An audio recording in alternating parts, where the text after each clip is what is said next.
नमस्कार बच्चों। भोर का तारा मैं आप लोगों को पढ़ाने जा रही हूँ। इसके जो मुख्य पात्र हैं वो शेखर हैं, जो कि उज्जैनी का कवि है। माधव है, गुप्त साम्राज्य में एक राज्य कर्मचारी है जो कि शेखर का मित्र है। छाया है, शेखर की प्रेयसी बाद में पत्नी बन जाती है। और ये जो नाटक है इसका जो समय एकांकिका ने दिखाया है सन 455 ईस्वी के आसपास का समय है। देशकाल वातावरण उस समय का है। देखिए, पहला दृश्य है स्थान, क्योंकि जैसा कि आपको पता है एकांकी और नाटक सभी में संकलन त्रय होता है। ये एकांकी की भी एक विशेषता होती है जहाँ पर यूनिटी ऑफ टाइम, प्लेस और एक्शन, समय, स्थान और कार्य, इन तीनों का एका होता है। तो समय, जैसा कि आपको पहले भी मैं बता चुकी हूँ कि सन 405वीं ईस्वी के आसपास का समय एकांकिका ने चित्रित किया। अब स्थान देखिए, क्योंकि स्थान समय और कार्य का एका संकलन त्रय कहलाता है। तो स्थान देखिए, गुप्त साम्राज्य की राजधानी उज्जैनी में एक साधारण कवि का गृह है। एक उज्जैन के जो एक कवि हैं और वो कवि जो हैं शेखर हैं, उनका एक कक्ष है। तो देखिए कैसे रंग संकेत दिए गए हैं कक्ष के। कवि शेखर का गृह, सब वस्तुएं अस्त व्यस्त हैं। कवि है, सब चीजें अस्त व्यस्त। बाईं ओर एक तखत पर मैली फटी हुई चादर बिछी, उस पर एक चौकी भी रखी, लेखनी इत्यादि भी। इधर उधर भोजपात्र बिखरे पड़े हैं। एक तिपाई भी है जिस पर कुछ पात्र रखे हुए हैं। पीछे की ओर खिड़की है, बायां दरवाजा अंदर जाने के लिए और दायां बाहर से आने के लिए।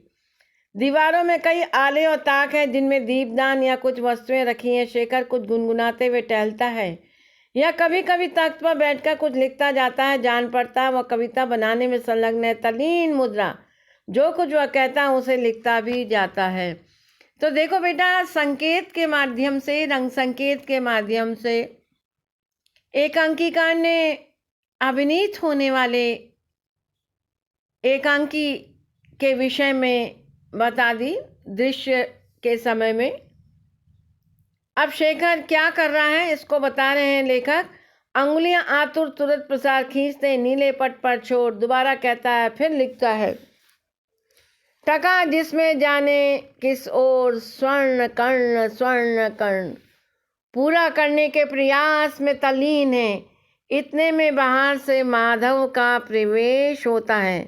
क्योंकि माधव कौन है? पूर्व में भी बेटा मैंने आपको बताया था कि गुप्त साम्राज्य में एक राज्य कर्मचारी है जो कि उज्जैनी का कवि शेखर का मित्र है।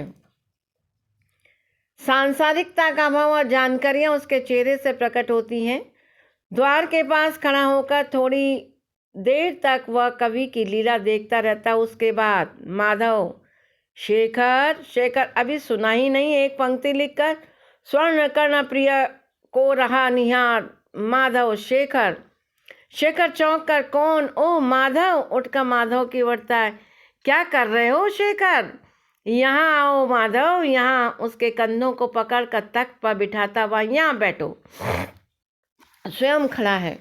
माधव, तुमने भोर का तारा देखा है कभी? अब देखो बेटा, जो शीर्षक होता है वो एकांकी की भी आत्मा होता है।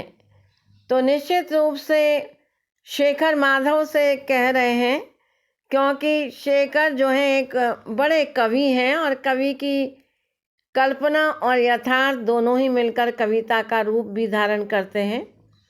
तो वो भोर के तारे के विषय में पूछते हैं। माधव कहता, हाँ क्यों? शेखर, कैसे अकेला सा एकटक देता रहता है, जानते हो क्यों? नहीं जानते। तख्त के दूसरे भाग पर बैठता हुआ, बात यह है कि एक बार रजनीवाला अपने प्रियतम प्रभात से मिलने चली, गहरे नीले कपड़े पहनकर जिसमें सोने के तार टंगे थे। जो ही निकट पहुंची त्यों ही लांच की आंधी आई और बेचारी रजनी को उड़ा ले चली। फिर क्या हुआ? अरे प्रभात अकेला रह गया, मतलब तारा नजर नहीं आया। नहीं, उसने अपनी उंगलियां पसार कर उसके नीले पट का छोर खींच लिया। शेखर कह रहा है, जानते हो यह भोर का तारा है ना, उसी छोर में टका हुआ सोने का कर्ण है। एक टक प्रियतम प्रभात को निखार रहा है। क्यों?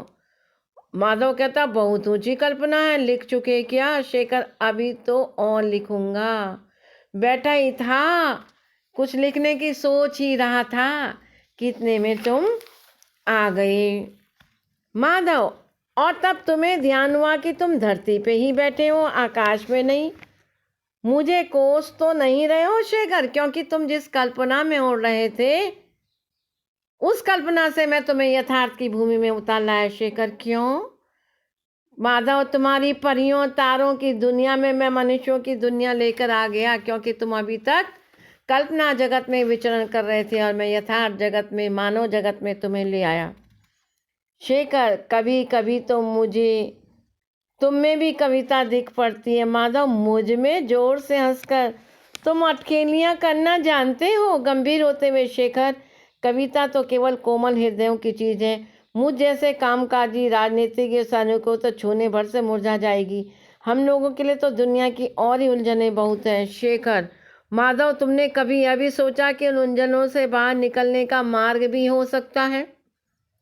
माधव, और हम लोग करते ही क्या है? रात दिन मनुष्यों की नई नई उलझनें सुलझाने का ही तो उद्योग करते रहते हैं शेखर। यही तो नहीं करते तुम राजनीतिज्ञ और मंत्री लोग। बड़ी संजीदगी के साथ अमीरी, गरीबी, युद्ध, संधि की समस्याओं को हल करने का अभिनय करते हो, परंतु मनुष्य को उलझनों के बाहर नहीं लाते। कभी इनका प्रयत्न करते हैं पर तुम उन्हें पागल, यानी यहाँ पर शेखर माधव से कवि और राजनीतिज्ञ के व्यक्तित्व के अंतर को स्पष्ट कर रहा है।